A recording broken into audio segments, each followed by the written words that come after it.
अगर आपको भी लगता है कि इस तरह के बल्ब जलाने के लिए हमें 12 वोल्ट का बैटरी या फिर पावर सप्लाई का यूज करना पड़ेगा तो क्या गुंडा बनेगा रे तू। तो देखो वाले ये जो बल्ब होता है ये 12 वोल्ट का होता है और इसे अगर हम घर पर चलाएं तो इसके लिए हमें कोई एडाप्टर या फिर पावर सप्लाई का यूज करना पड़ेगा। लेकिन हम इसे डायरेक्टली 220 वोल्ट डीसी करंट से चला सकते हैं, वो भी बिना कोई एसएमपीएस या पावर सप्लाई के। देखो वाले आप क्या करो, इसी तरह के लगभग 25 बल्ब को लो और इसे सीरीज में कनेक्ट कर दो। सीरीज में कनेक्ट करने से बल्ब का वोल्टेज ऐड हो जाएगा, मतलब कि एक बल्ब अगर 12 वोल्ट का है तो अगर हम 25 से 26 बल्ब अगर लगाएं तो लगभग 310 वोल्ट के करीब हमें मिल जाएगा। अब चूंकि ये बल्ब डीसी वोल्टेज पर ऑपरेट होता है, सो इसी वजह से हमें एक ब्रिज रेक्टिफायर का भी यूज करना पड़ेगा और अगर आप उसमें एक कैपेसिटर का भी यूज कर लो तो आपका बल्ब थोड़ा स्मूथ ग्लो होगा। That's it. अब आप इसे आराम से 220 वोल्ट डीसी करंट से चला सकते हो।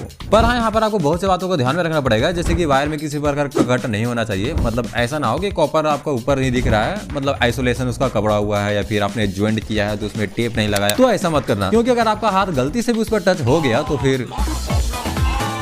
और एक और बात, अगर आपने इसे 220 वोल्ट से कम वोल्टेज दिया जैसे कि 180 170 तो उस केस में आपको बल्ब का ब्राइटनेस थोड़ा कम देखने को मिलेगा। बाकी ज्यादा कोई दिक्कत नहीं है। बाकी अगर आपको लगता है कि हमें एडाप्टर खरीद लेना चाहिए तो आप खरीद सकते हो, मतलब बजट के हिसाब से आप अपना देख लेना। वैसे कि आपको मालूम है कि आखिर मैंने ये बल्ब 310 वोल्ट का क्यों बनाया, 220 वोल्ट का क्यों नहीं बनाया?